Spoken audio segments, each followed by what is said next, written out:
to the Port City Plate Podcast, presented by Bienville Bites Food Tour. The Port City Plate Podcast is serving up the food, history, and people of Mobile, Alabama for people who love the Port City. I'm your host, Chris Andrews, and today on the show we have Jaclyn Robinson. You know her as the founder of Mo'Bay Beignet Co, which since opening in downtown Mobile in early 2020 has taken Mobile by storm. With their amazing white powder beignets and homemade syrups. I have to admit that I'm a little partial to the buttercream syrup. But now Mo'Bay is taking the entire Southeast by storm with their delicious beignets. Got locations in Auburn, Tuscaloosa, Orange Beach, Hattiesburg, Mississippi, a new concept, Baytown Burger, which is a smash burger / beignet restaurant out in West Mobile, and then coming soon to Saraland, which is my hometown. So, Jaclyn, hello. Thank you for joining the Port City Plate Podcast. You're welcome, and thank you for having me. I'm excited to be here. So take me back to the very first time you made beignets. I mean, you know, they're not easy to make. What inspired you to even make beignets in the first place? In all honesty, I don't know that I can give this really definitive answer on that. I just remember just making them, and at one point, probably looking at about a decade ago at this time, at this point that I made them for the first time, at home in the kitchen just for the family.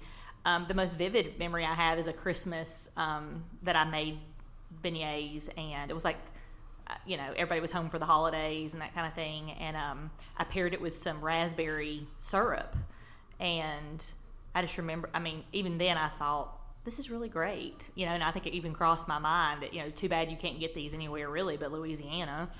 But yeah, how has the recipe evolved since then, since you made them originally? In all honesty, it hasn't really changed that much. I've tweaked it a little, ingredient brands more than anything, adjusting ratios just slightly here and there to perfect it over time. Obviously, when you're making it at home in your kitchen and then all of a sudden you start making it, in a 150-year-old building downtown, there's factors and things to consider like type of water and humidity, just different things that you don't really realize, oh wait, something's a little different here. And it's funny that I've learned, that's not just with obviously beignets. I've talked to different, pizza owners, people who own pizza places, and just, how the environment affects whenever, you're working with some sort of dough. But the recipe itself really isn't that much different. Okay.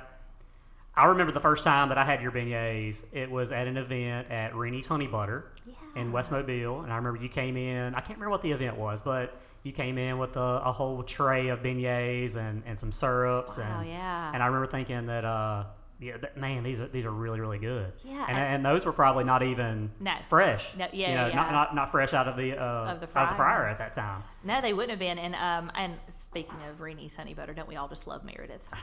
You got to get her 100%. On here. She's just a ray of sunshine. She's a dear friend of mine, and super thankful for her and her friendship. And the Lord has used her in many ways to be a blessing to me. It just in life, but also on the business journey and it's starting. He's even, he's used her to really prompt me with some things. And so she's amazing. So yeah, I'm glad you brought her up. She's fantastic. That's awesome. How did you transition from making beignets out of your home like that to the location on Dauphin Street? I never saw it coming.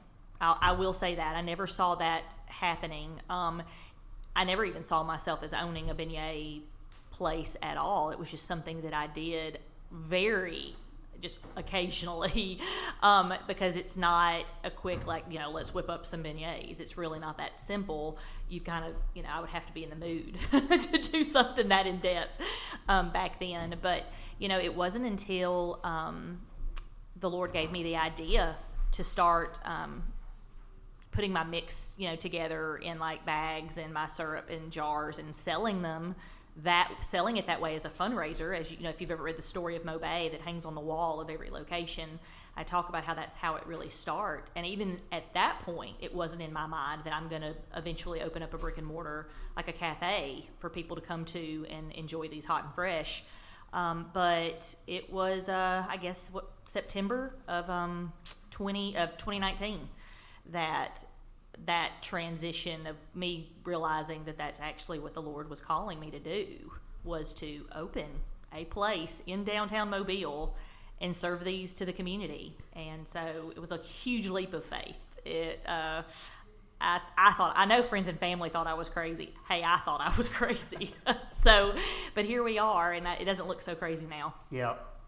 And I guess for those of our listeners who are not familiar with the story that's on the wall at all your Mo'Bay Beignet locations, I mean, it's a powerful story, especially how you came to that location at 451 Dauphin. That's a whole story in and of itself, too. It's on the wall as well, Yep. The story of 451. I guess the Cliff Notes version of that is that once I felt like the Lord had showed me the space that he wanted Mo'Bay Beignet Company to be. Because when I say, the Lord showed me, I realize that not necessarily everybody listening to this podcast would maybe consider themselves a spiritual person.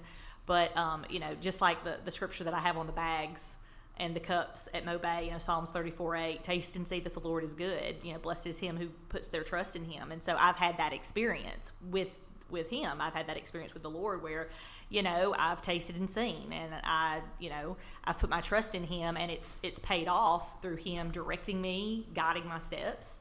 And so it's that quiet little voice on the inside that says this way, not that way, and that's what he did. And he pointed me to 451.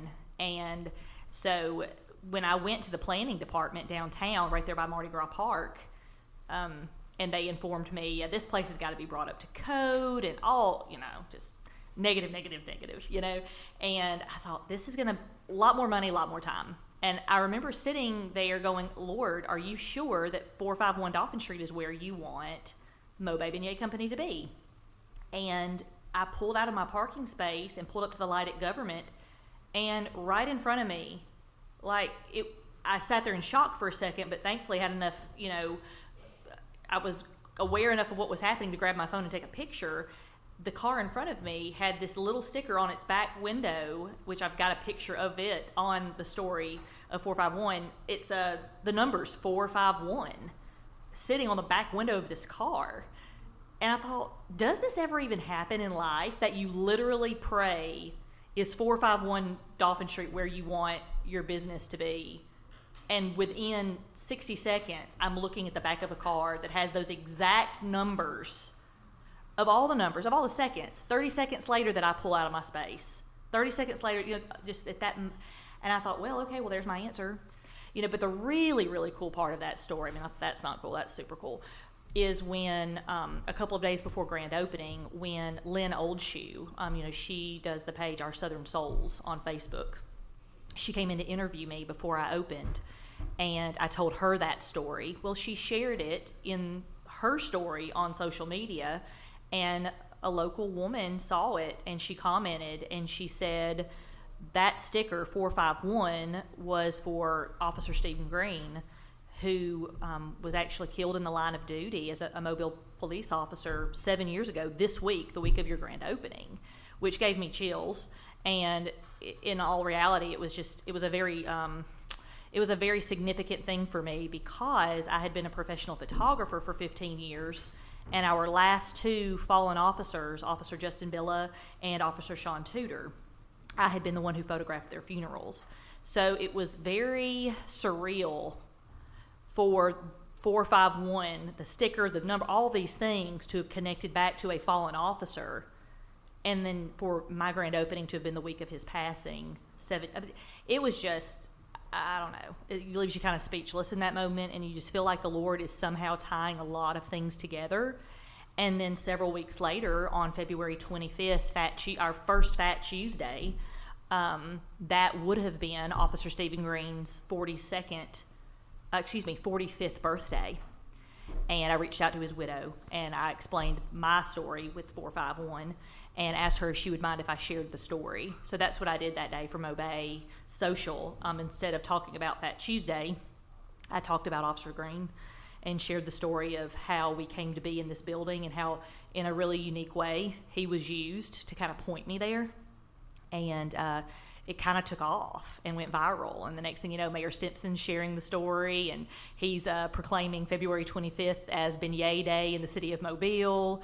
And, got a cool proclamation and a photo that's hanging up on the wall at the flagship store downtown as well. And, there's just been really cool God winks along the way And I don't know. I couldn't ask for more. No, it's so cool. Like I said, whether you're a spiritual person or not, there's too many things that are those are not coincidences. No, not at all. A lot of people do call them God winks, and that's it's His way of nudging you and letting you know, I'm in this. You're on the right path, and that's certainly what He's done. So I couldn't be more thankful. That first weekend you were open, that was unlike anything I've ever seen, and I don't think I've seen anything since then. I know. When it comes to a grand opening, what do you think? What brought so many people out? I know you didn't do a big marketing campaign, or I've never spent a dime on advertising ever. I have like this amazing volunteer marketing army. People come in and they want other people to know. They want their friends and family to know, hey, I'm at Mo'Bay. It just like organically came in, started taking their pictures in front of the logo wall, started taking their pictures under the This Way to Beignets sign, taking a picture of their beignets, posting them on their social, checking in at Mo'Bay. It was just like this snowball. It just happened so naturally, and I never had to ask anyone to do it. People were just excited and wanted to share, and for that I'm incredibly grateful, because that just doesn't happen. And again, I feel like that was just one more God wink, Him letting me know, see, you took a leap of faith. You thought you were crazy for doing this, but you knew you were hearing from me, and you took the leap of faith and you did it. And now I'm showing you, look, it pays to it pays to hear me and obey. Like, do it. And of course, so glad that I did. But you're right. Grand opening, February 6th, 2020. It was the first official day of Mardi Gras. We had the first lighting of the Mardi Gras tree downtown that day. And a little funny side note, I had never even been to a Mardi Gras. I'm not even from Mobile. I'm from Huntsville. I'm from North Alabama. And I remember when I first moved to Mobile in 2005, and I'd come here. I'd taken a VP of marketing job for a group of healthcare staffing people, and I remember sitting in the office trying to make some phone calls on this just random Tuesday in February, and nobody was answering their phone. Everywhere I tried to go for lunch, it's like all these places were closed. And I remember coming back to the office and just I said, where is everyone? And they said, it's Fat Tuesday. I said, what is a Fat Tuesday? It was all foreign to me. So, I mean, obviously, as I, have been in Mobile now 17 years, I discovered what Mardi Gras was, but I had actually never been to one when I opened Mo'Bay downtown. And I'll never forget, Mayor Stimpson came in, 2 or 3 days before I opened, and came in. He got to try out the beignets and try out the syrups, and he's a huge cinnamon fan, by the way. And I remember him asking me, so how many people do you think you're going to employ here?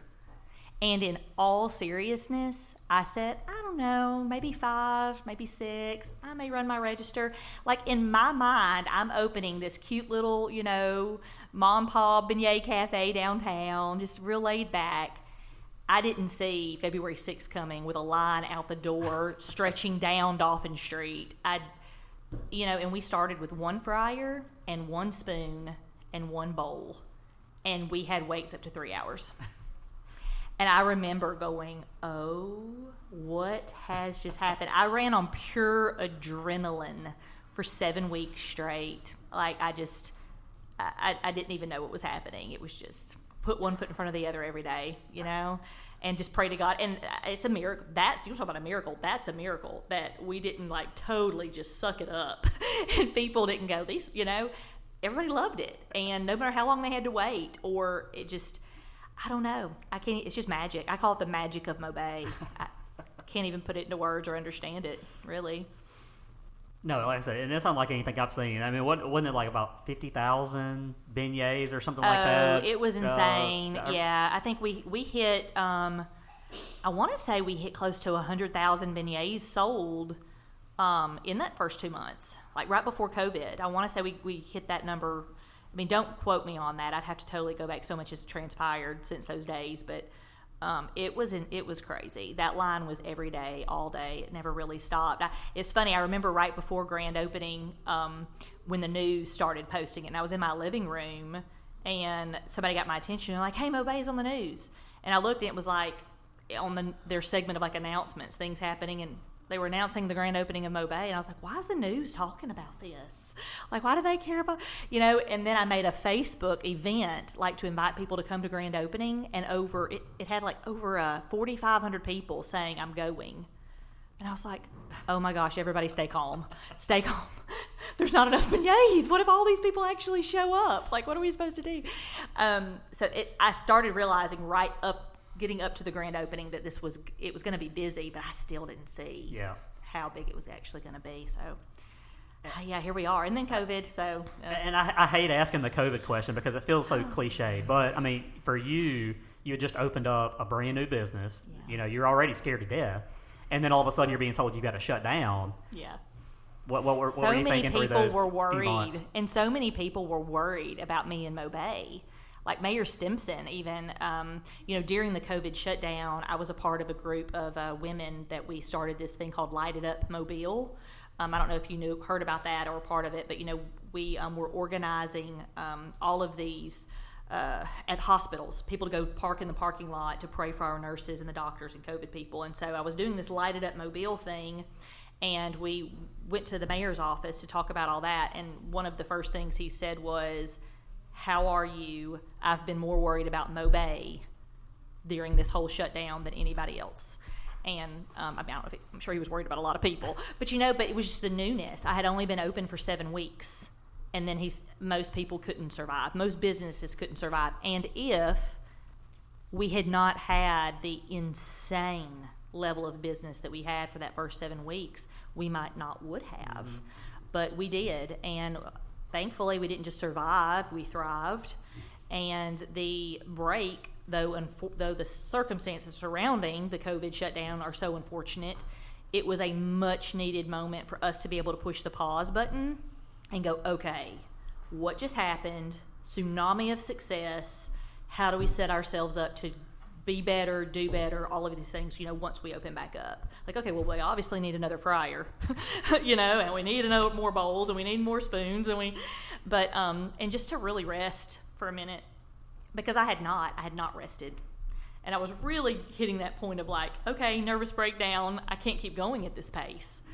So, thankful, unfortunate circumstances, but I was thankful for that breather and that it had been so successful that we could pause and then come back strong. In 2021, or last year, you opened up a new concept that has burgers, beignets, and baseball, 3 of my favorite things. Yeah. And Baytown Burger in West Mobile. What gave you the idea to combine those 3 amazing things? My 17-year-old son.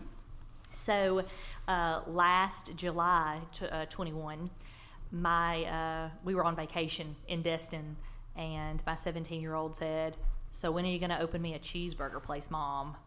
And it's funny how your kids never really get into any of like the hoopla surrounding the great thing that you're doing, like Mo'Bay, whatever, they're so used to it at this point. It's just, and so he's just kind of nonchalant, like, yeah, I don't care about Mo'Bay. When are you going to open me a cheeseburger place? And almost without thinking about it too much, I said, okay, let's talk about it. What would it look like? What would its name be? What would the logo be? What would be on the menu? And it was just so natural that we gravitated towards baseball, because both of my boys have played baseball their whole life and we're huge baseball fans. And it just like kind of clicked. It was like burgers, beignets, baseball, our 3 great loves. And Connor, he is the cheeseburger loving kid. He's been that way since he was old enough to eat solid food. There's a story of Baytown that hangs on the wall at that location, and it's even got a photo of him at like age 2 sitting in his daddy's lap, and Bill's got like a quarter pounder with cheese or something at the table, and Connor at 2 is like picked it up and is trying to eat it. And it's just funny that, here we are. And what's even funnier, if we want to, let me kick back to Meredith of Rennie's Honey Butter for a moment.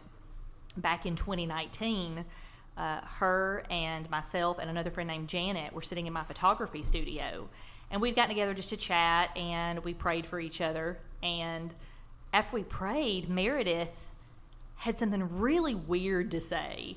And I was like, she said, while I was praying for you, she said, I saw this picture in my mind of a cheeseburger and like this toothpick going in the top of it, and like, it's finished, it's done. And she said, what does that mean to you? And I was like, and in my mind, all I'm thinking is, you're crazy. I don't know what that means. But I was like, well, when I think about cheeseburgers, I think about my son Connor, because he's just, it's like 2 in 1, him and cheeseburgers. That's what he wants. And I said, if I'm going to think about my son Connor, there's a word that has kind of represented him in our life and in our family, and it's the word freedom. And so it was just like this moment where, I don't know, I didn't know what it meant. I just thought, well, okay, put that away in the filing cabinet of my mind. Maybe it's going to mean something one day. And then when Bill and I were in that process of going, okay, are we really serious about a cheeseburger place? And this location in West Mobile came open, that memory came back. And I thought, I think we're really supposed to do this. I think we're actually supposed to open a cheeseburger place. And it's another leap of faith.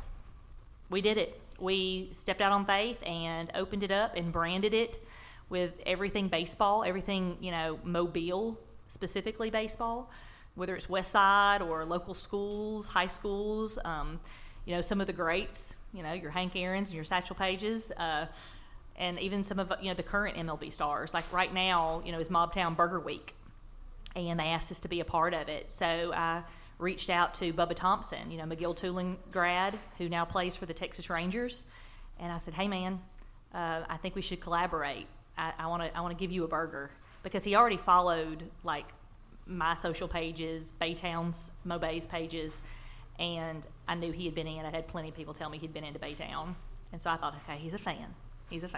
So we did. We communicated back and forth, and came up with Bubba's Texas Clubhouse sliders for the competition, and so that's what's happening right now. But I love that. I've got some more ideas that I'm sitting on, for other players that I want to kind of introduce over time. But it's been fun. That's so cool.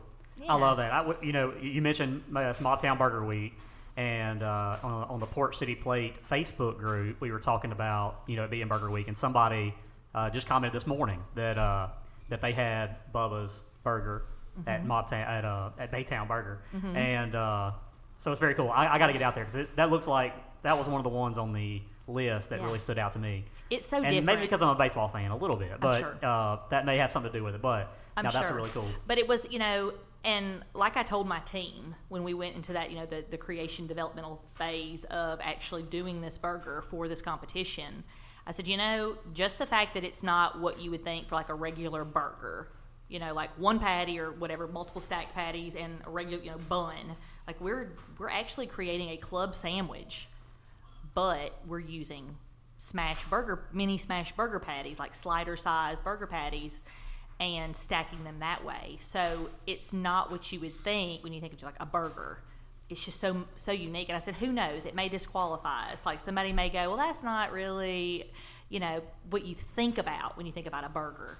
But I said, I don't care. This is just too fun. No, I mean, and I just love the way it all plugged in, like Texas Clubhouse sliders. He's a Texas Ranger, clubhouse, baseball clubhouse, sliders. He's got a beautiful slide. Just there's too much baseball, that just tied in together for that. And I said, we're doing it.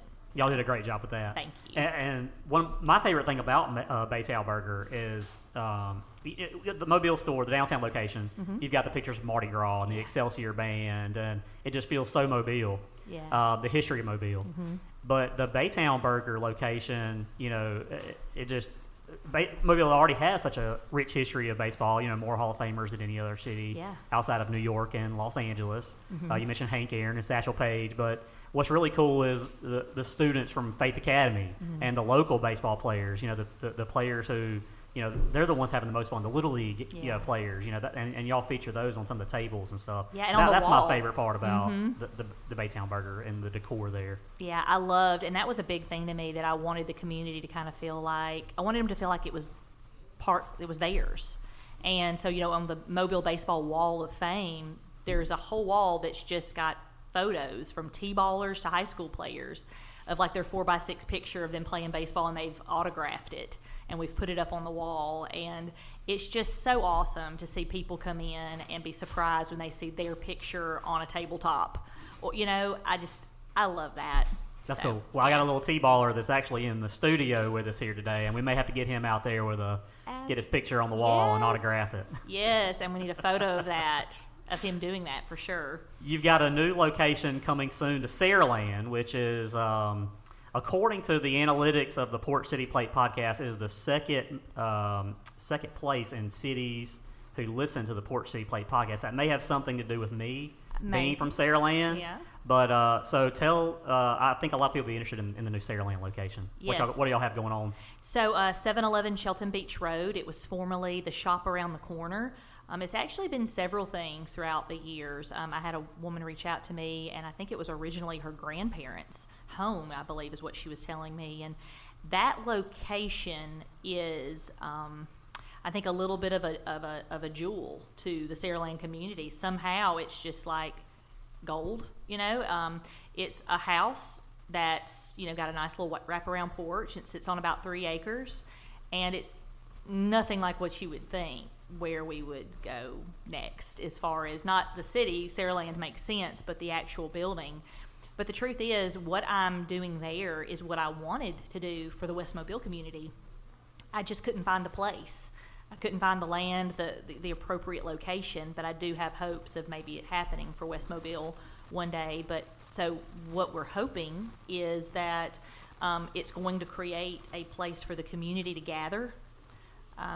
There's enough land where we can do some really unique things, like a music stage and Adirondack chairs around some fire pits and picnic tables, cornhole, just a place for people to come and just be. Rocking chairs on the front porch where they can sit and have a cup of coffee and beignets and rock in their rocking chair. Just, I wanted it to feel home, like home. And I'm really excited about it, and I really hope that the Saraland community is going to love it and embrace it. So it's taking a little longer to get it open for several reasons. Some personal life changes that have happened, and then it's a major undertaking with the warehouse that's in the back. We've wanted to include that, and there's just some things that have to happen fire department wise, just stuff that's got to happen for the back to be ready. So I'm kind of right now debating on whether or not I'm going to do 2 grand openings. Do a grand opening of Mo'Bay Beignet Co first, and then in a few months do a second grand opening of Baytown Burger. So I'm not 100% sure on that, but you guys are hearing that here first because I haven't even said it on social. But that's really kind of where I'm leaning, because I want to get Mo'Bay Beignet Company open so that the community can enjoy it before, throughout the holidays. And I feel like if I wait, until Baytown is really 100% ready, that won't happen. So I may do 2 grand openings, and which I really kind of think is cool. I think that's cool too. I think it's going to do well there. I think it's going to do well. The community feel is going to be good. I had a business question that I wanted to ask you. Well, how do you come up with some of the ideas that in your store? You've got a lot of the handmade syrups that change. You get the cinnamon and buttercream all the time on the menu, but every month you have a new syrup. You got fraps. You mentioned you got a new tea this coming out. How do you come up with some of the ideas, the new ideas that you have? It's kind of a mix between what I love that I believe others are going to love. Sometimes it's maybe something that has sentimental value, like in January, my seasonal syrup is Grandma's Chocolate Gravy. That was my grandmother's birthday month, and when I was a little girl, I'd go over to her house and she would make me biscuits, and she'd ask if I want chocolate gravy. And so from scratch, she'd, cocoa, Hershey's cocoa and butter and sugar and vanilla and milk, and she'd make it right there on the stove. And so I'd get this hot chocolate gravy poured over my biscuits. And so there's sentimental value in some of the syrups. And some it's just like, it's a no-brainer. Like, people are going to love strawberry, And then sometimes, I feel like they're inspired by, something I've seen, something I've heard about. And I don't know if you saw recently the post that I just made on social where I collaborated just for the fun of it with Sean Miller of Sean's Barbecue. And we created, he had made a post. He does ribs, and he had made this thing he called a Mo rib sandwich. He's a huge Mo'Bay fan, and so he went and bought beignets and put some of his ribs between it, made like a rib sandwich with beignets for the buns. And I was like, first I was like, weird, and then I was like, I want to try it.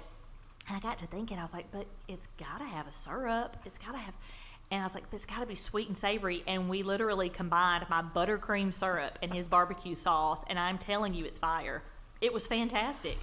But sometimes you just got to get a little creative. Yeah, those things do not go together, but I'm willing to try that. Oh, I got to try that. You wouldn't think so, but yeah, man, that's you miss out on a lot of magic if you're not willing to try something that seems a little crazy. So the next segment of our podcast is called Meat and Three. So we've kind of gotten into the meat of the podcast. So now I've got 3 rapid fire questions for you. All right, the first one is, how do you eat your beignets? Do you pour the syrup on top or do you dip? I'm a dipper. Yeah, I'm a dipper, and I break them in half into bites and dip. Okay. Yeah. There's no wrong way, but No, I was there's just not. wondering what your preference was. I will say I had a customer who showed me one time, like because when you open a beignet, it's just got like those airy pockets. So she will actually rip hers open and pour the syrup down into the beignet. Okay. And then she'll sprinkle more powdered sugar, and she'll eat it that way. And I was like, that's kind of awesome. I like that.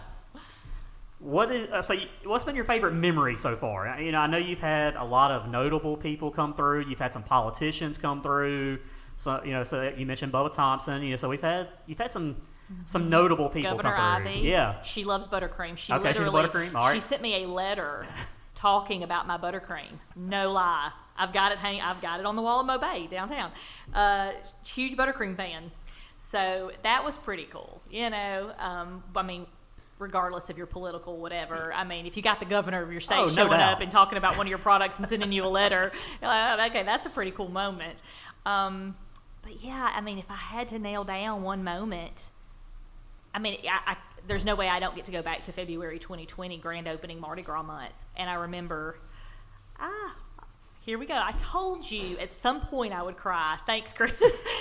I remember the line just never stopping, and just all of a sudden feeling like this overwhelming moment of gratitude, and stepping into that little closet that we call the pantry, and there was a picture of my granddad, and we don't have to get into all that because we definitely don't want a complete sob fest, but I just remember looking at the picture and saying thank you, and just having this moment like, what is happening, but just being so overwhelmed with gratitude. So that's my favorite moment, just when I actually paused and thought about what was happening. I love that. Yeah. You mentioned you're originally from Huntsville, and you've traveled around the state. I mentioned earlier about you got locations in Auburn, Tuscaloosa. So you've traveled around the state a pretty good amount of travel. And so I know this is a podcast about Mobile's food scene, but what's been your favorite dish in the state of Alabama as a whole, would you say, and throughout all your travels and then your experience living there in North Alabama? Oh, man. That's such a hard one because, man, I'm such a foodie, and I just like food. I like everything. Now, if I had to say something for Mobile, I do want to say that the new place Margot. Have you been? I haven't been yet. Okay.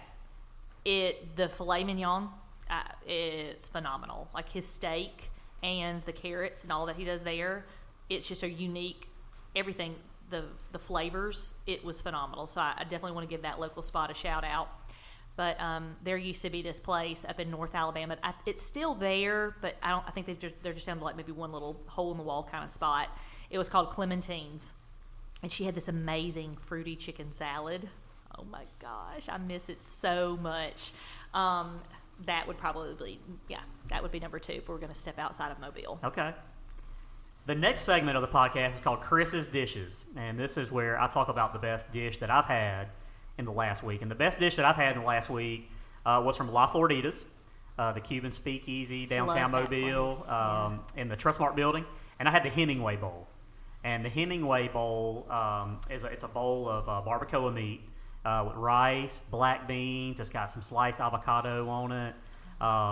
They've got some lime that you put on top. But it's really, Sounds really good. perfect. It's That's really a good. really cool spot. I love going to La Flordia's. When I'm talking to out-of-towners about, places they need to go, that's definitely high on the list. Absolutely. It's one of the coolest places down there in the old bank vault.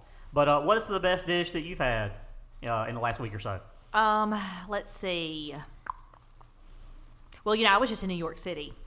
I just got back from New York. So if we're going to say in the last week or so, I've got to talk about New York.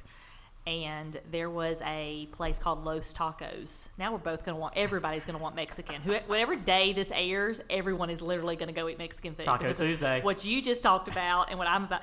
So this place called Los Tacos in New York, it was the most authentic street tacos I've ever had. Literally, my husband Bill, he talked about them for the next 24 hours. He was like, we could just eat there the rest of the time we're here. It was so good. Oh, yeah, that was the best. And, of course, New York pizza. We went to Joe's Pizza. It was awesome. Yeah, yes. Just as good as we remembered and would have expected it to be. I'm a New York-style pizza fan. Me too. Over the deep dish. I like the deep dish, but if I'm going for I like the New York style. Where do you like, better. What's your favorite pizza place in Mobile? The best pizza that I've had, so we had Matt Lamont on the second episode, and he's got the 504 pizza. Oh, yeah, man, which is that's phenomenal. Great. That one's fantastic. But New York style pizza, Nino's Pizza off Hillcrest and Greenlawn, that's been my favorite. Mm-hmm. I don't know if you remember this place. It's been closed down for quite a while now. It was called Doughboy Pizza. They had a location over by Target on Schillinger. I believe it's in the space where Marble Slab is now. And they also, I think, had a second location where, off of Old Shell and McGregor, where Bake My Day is now. But yeah, it was called Doughboy Pizza, and it was the most authentic New York style pizza. I want to say he was from New York. Okay. It was one of those places that when it closes, a little part of you dies. Yeah. You're just like, life just doesn't have the same flavor anymore now that I can't get this. So, but yeah. I've got a friend of mine that he's a big pizza. He loves pizza, and so that's what me and him do. When we hang out a lot, we go and we eat pizza. Yeah. And so I've been on a hunt for the best pizza in Mobile. So I'm always looking for the new pizza places. But yeah, Nino's is love great. Nino's. Yeah, I've got a friend that's I say friend. He's actually one of my managers, and he is. If he brings it up once a week, he brings it up 100 times a week. He thinks that my next venture needs to be some sort of like Bay pizza, like some sort of, and I'm like, you have lost your mind. Like, I'm already going, oh my gosh. Port City Pizza. Oh my gosh, dude. But yeah, because he just knows how much we love pizza and how much we eat it. So he's like, well, that just makes sense. You should do pizza next. And I'm like, you've lost your mind. Oh. Well, Jaclyn, thank you for coming on the show today. Yes, thank you for having me. This has been good. I've enjoyed it. Like I told you, it's really good to pause and reflect, so I'm thankful for the opportunity. Well, thank you. Y'all go see Jaclyn at Mo'Bay Beignet, downtown Mobile, all the locations throughout the state, and West Mobile, the Baytown Burger, and then the one for my friends in Saraland coming soon. And so thank y'all for listening today to the Port City Plate podcast. Go follow us on our Facebook page. Port City Plate is the Facebook group. And that's where I'll be sharing Chris's dishes there, and of course right now is Mobtown Burger Week, so we'll be posting a lot of the burgers, especially the Bubba's burger, Clubhouse sliders from Baytown Burger. So y'all go check that out too, and thank y'all for listening. Subscribe, and we'll catch you on the next episode.